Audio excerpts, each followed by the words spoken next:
시청자 여러분 안녕하십니까?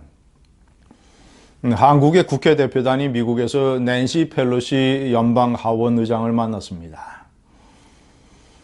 한국 대표단에는 대표적인 햇변론자 네 사람이 있습니다. 문희상 국회의장, 이해찬 민주당 대표, 정동영 평화당 대표, 이정미 정의당 대표. 자, 이들은 펠로시 의장과 북한을 어떻게 볼 것인가, 이것을 놓고 논전을 벌였습니다. 결과적으로는 낸시 펠로시 의장이 북한의 본질과 비핵화의 문제를 제대로 꿰뚫고 있었습니다. 제가 판단할 때는 펠로시의 판정승입니다. 자, 제가 어떤 얘기들이 오갔는지 정확하게 한번 읽어드리겠습니다. 먼저 얘기를 꺼낸 사람은 펠로시 의장입니다. 하노이 정상회담에 한국이 기대하는 게 무엇이냐라고 물었습니다. 정동영 평화당 대표가 북한이 베트남처럼 미국의 우방 친미 국가로 바뀌면 미국의 국익을 확장하는 데 도움이 되지 않느냐. 한국 국민도 탈냉전으로 가는 전환점이 되길 기대한다. 펠로시 의장은 한마디로 잘라서 말했습니다. 나는 북한을 믿지 않는다.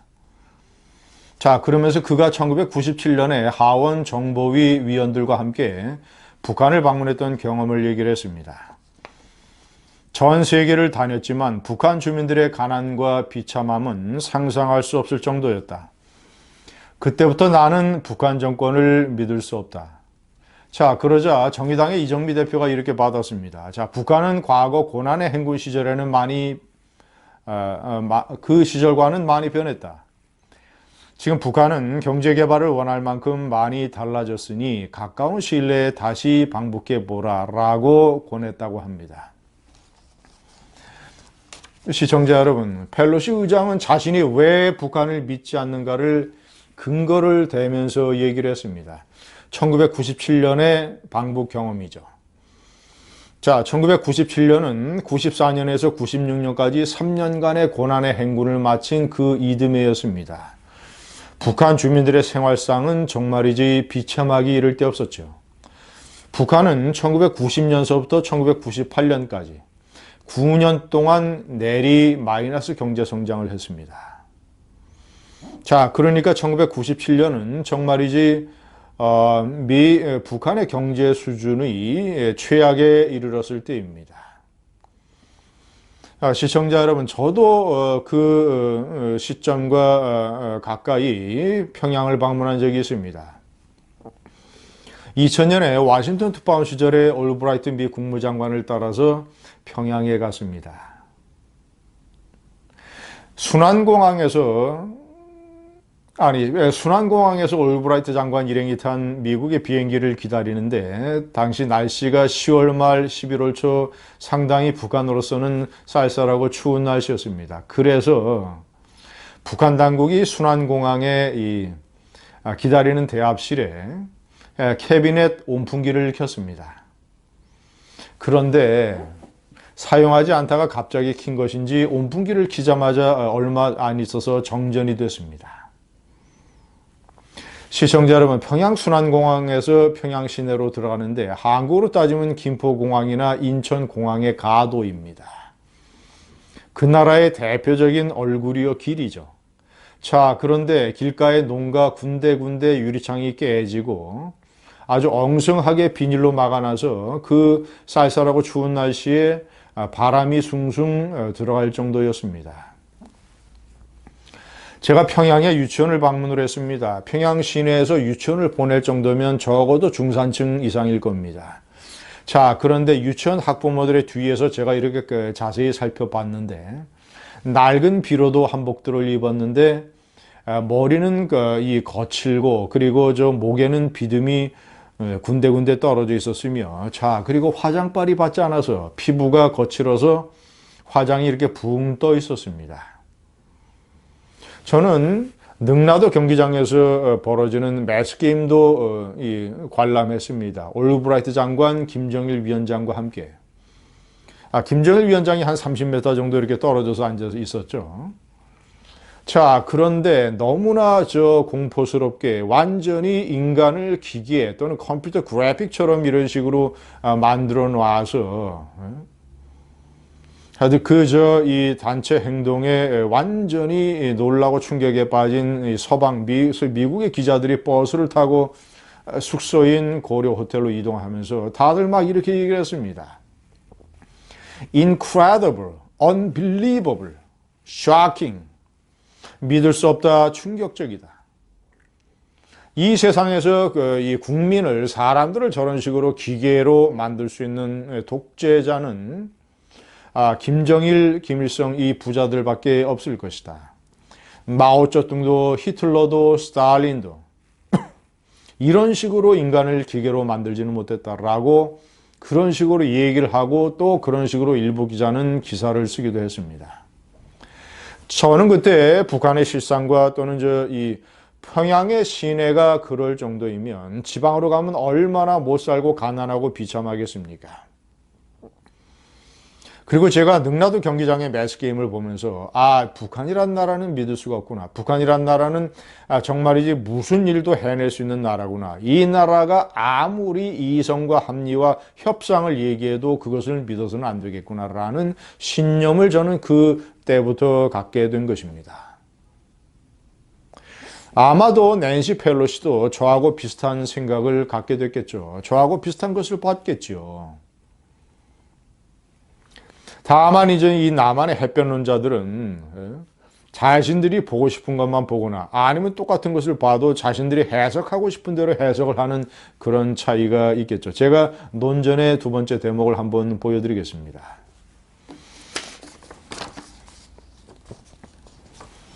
자, 정동영 대표가 이런 식으로 얘기를 했습니다. 트럼프의 북핵 외교라고 하는 것은 과거 북핵 해법의 원조인 클린턴 정부 시절 페리 프로세스를 잇는 정책이 아니냐라고 얘기를 했습니다. 그러자 펠로시는 나는 그렇게 생각하지 않는다라고 반박을 했고, 자, 그리고 트럼프 대통령의 국정연설에서 눈을 씻고 봐도 비핵화라는 말을 찾을 수 없었다. 싱가포르 회담도 아무 성과가 없었고 실패작이다, 쇼다. 우리는 북한이 비핵화한다는 증거, 실제 행동을 보길 원한다라고 얘기를 했습니다. 대표단 중에서는 나경원 한국당 원내대표만 제대로 바른 소리를 했습니다. 나는 펠로시 의장과 같은 입장이다. 지난해처럼 한미연합훈련 중단을 합의하거나 주한미군 감축 문제를 논의해서는 안 된다라고 못을 박았습니다. 시청자 여러분, 정동영 대표가 펠로시 의장에게 논박하기 위해서 꺼낸 페리 프로세스라고 하는 것은 어떤 것이냐? 빌 클린턴 대통령 정부에서 미국의 북한 대북 정책 조정관을 맡았던 윌리엄 페리가 1990년대 중반에 북한과 교섭을 하면서 내놓은 이른바 3단계 프로세스입니다. 1차로는 북한이 미사일 발사를 중단하고 2차로는 비핵화를 하고 그러면 평화체제가 구축될 수 있다. 요즘 문재인 정부가 얘기하는 거하고 비슷하죠. 자, 그러나 오해를 하면 절대 안 됩니다. 당시 윌리엄 페리가 내놓은 페리 프로세스는 1990년대 중반입니다. 1994년에 미국이 북한과 제네바 합의를 통해서 북한 핵 문제를 해결하겠다고 일종의 평화 프로세스를 시작한 때였죠. 그 연장선상에서 진행이 된 겁니다. 자, 그것은 전제 조건이 북한의 선의를 믿는다. 북한이 약속한 것을 지킬 것이다라는 국제사회의 믿음과 기대로 출발을 했던 것입니다. 자, 그러나 북한은 플루토늄 대신에 우라늄을 추출하는 걸로 전 세계를 속였지 않습니까? 그래서 2003년에 제네바 합의가 무산되고 페리 프로세스는 허공으로 날아가 버리게 되는 것이죠. 자, 그래서 정동영 대표는 자, 봐라, 윌리엄 페리도 낸시 펠로시 당신처럼 민주당 정부 아니었냐라고 논박을 하고 싶었겠지만 같은 민주당 정부라도 그때의 페리 프로세스의 실패 경험에 비추어서 오바마 대통령은 전략적 인내라는 다른 정책을 취했던 것이고 지금의 낸시 펠로시를 포함한 미국의 민주당 지도부는 오히려 트럼프 대통령의 나름대로의 대북 접근보다도 더 강경한 스탠스를 취하고 있습니다.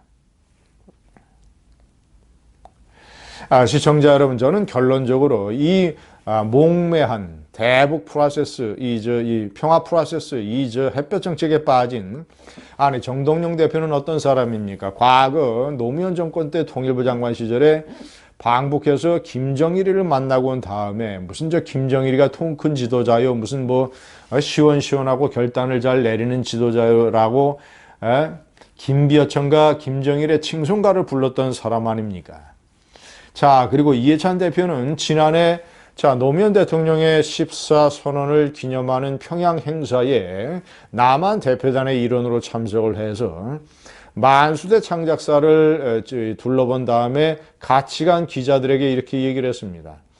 남북관계의 발전을 위해서는 이제 국가보안법도 폐지해야 된다라는 취지로 얘기를 했습니다.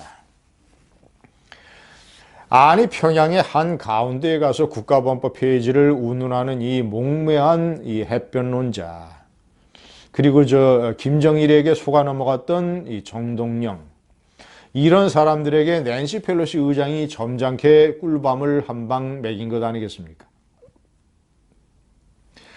시청자 여러분, 저는 이해찬에게 펠로시 의장이 일침을 가했다고 봅니다. 이해찬은 국가보안법 폐지만 얘기한 것이 아니라 20년 집권론을 얘기하는 문재인 좌파 권력의 아주 대표적인 골수 멘토입니다.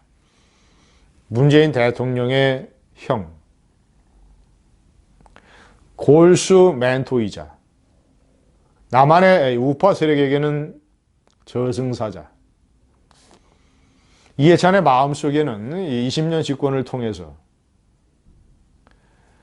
앞으로 헌법도 바꾸고 남북한의 이 연방제를 실현시켜서 자신이 꿈꾸는 어떤 이런 앞으로의 이 좌편향된 이 사회주의식 한반도, 이런 식의 꿈과 희망을 마음속에 가지고 있는 이해찬에게 낸시 펠로시, 제가 좋아하는 미국 역사상 최초로 권력 서열 3위, 미국 여성으로서 가장 높은 곳에 오른 최초의 여성, 대통령, 부통령에 이어서 연방 하원 의장, 권력 서열 3위에 오른 낸시 펠로시, 민주당 원내대표 경력만 12년, 연방 하원 의장 경력만 4년,